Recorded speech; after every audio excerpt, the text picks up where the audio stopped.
Japan has a very particular way of seeing the space inside a home, and it produced some of the smartest habits there are for keeping a household light, clean, and functional. And most of them can be applied anywhere, regardless of the size of your home. There are 7 principles, and together they say something simple. Living well has less to do with size than with the way you inhabit what you have.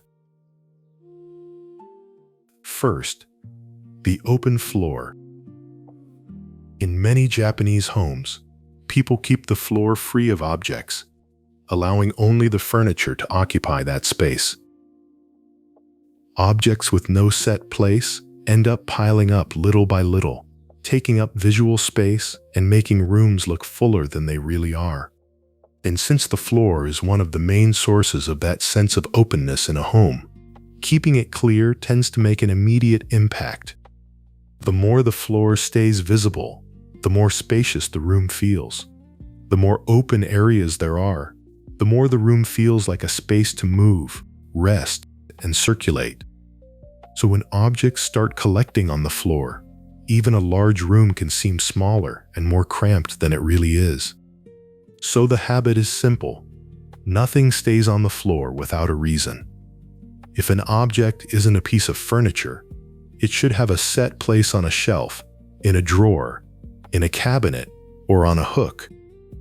At first, this takes some attention, because it's easy to set things down temporarily and forget them right there. But over time, you start noticing those small pile-ups right away. And the difference shows. The room feels lighter, more organized, and far more pleasant to be in. Second, Okatazuke, the habit of now. The Japanese have a concept called Okatazuke, which treats tidying as a daily habit, not as an occasional chore. At its core, it's the habit of returning things to their place as soon as you're done using them. That may sound like a small detail, but disorder rarely appears all at once.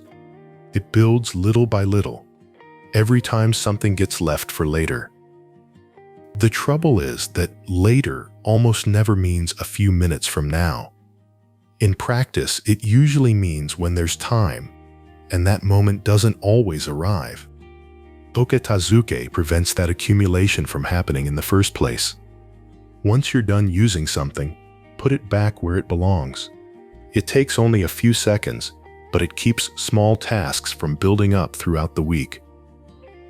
In small spaces, the effect is even more visible. Since everything is closer and more exposed, each object out of place has a bigger impact on the room. Third, Shunojutsu, a place for everything. The habit of putting things away immediately is only effective when the house itself facilitates this process. This is where Shunojutsu comes in, the Japanese art of storage. The idea is to arrange objects so that putting away and finding what you need takes the least effort possible. Think about what usually happens when a house starts getting messy. A lot of the time it isn't a lack of discipline. The trouble is that putting things away ends up being more work than it should be. The spot where something belongs is full, difficult to reach, or simply doesn't make sense for your routine. So the object ends up on the table, on the counter, or on the nearest chair. And that small detour keeps repeating until it turns into disorder. That's why good organization doesn't depend on space alone. It depends on logic. The most used items should be where they're easiest to reach. Similar objects should be grouped together. And putting something away should be almost as simple as leaving it where it is. When the house is organized this way, keeping order takes far less effort. Instead of constantly fighting the mess, the room starts cooperating with the habits you want to keep. One of the most present habits in Japanese home organization is keeping small daily resets to avoid the buildup of clutter.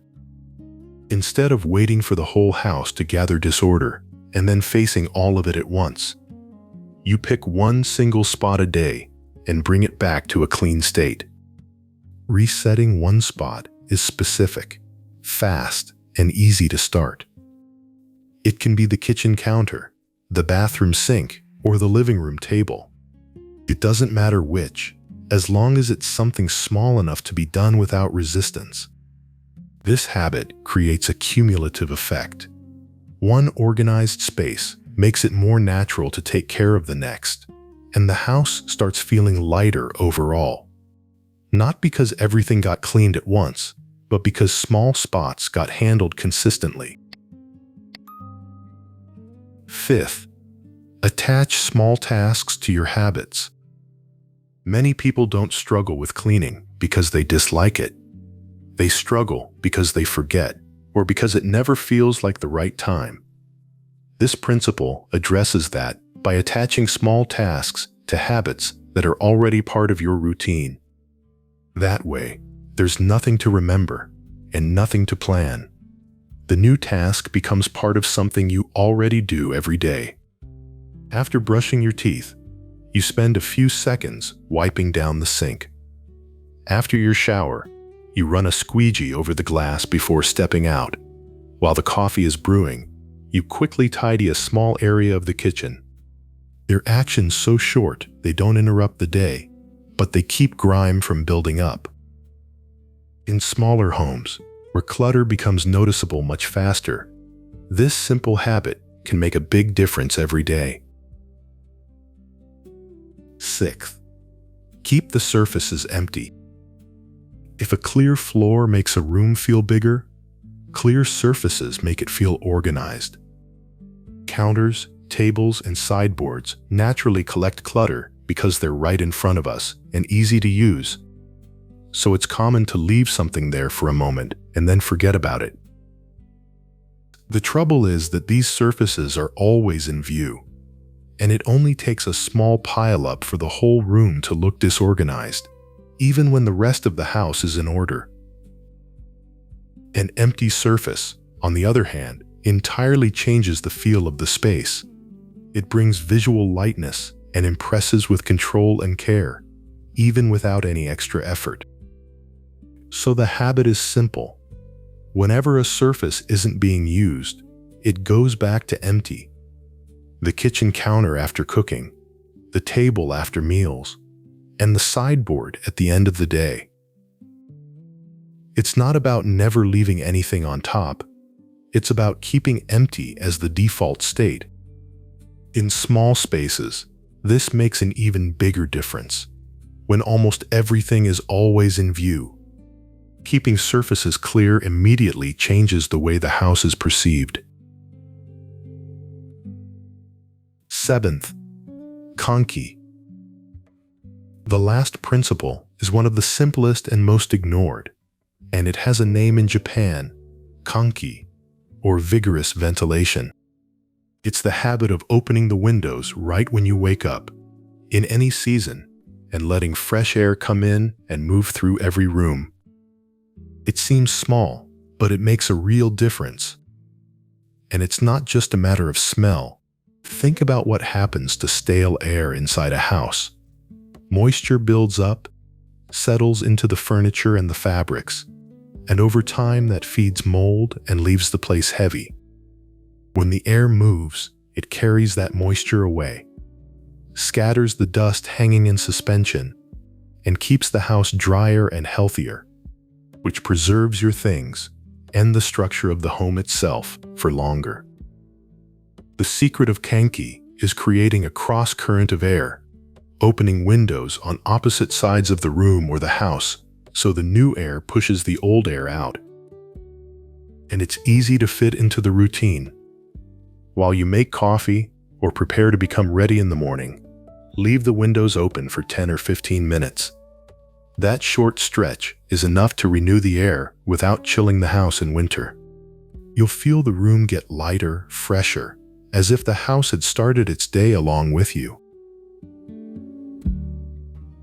In the end, none of these habits change the square footage of your house. The floor plan is still the same. What changes is something else, harder to measure, and more important. It changes how you see and occupy what you already have. We spend our lives convinced the problem is a lack of space. If I had one more room, one more closet, or a bigger house, then I'd handle it. But whoever doesn't take care of the little doesn't take care of the much. A larger house often becomes a larger mess. More space rarely changes the underlying issue, because the challenge has never been the size of the home itself. It comes from the way we manage the things we own. And that is something you can start changing today, without moving a single wall.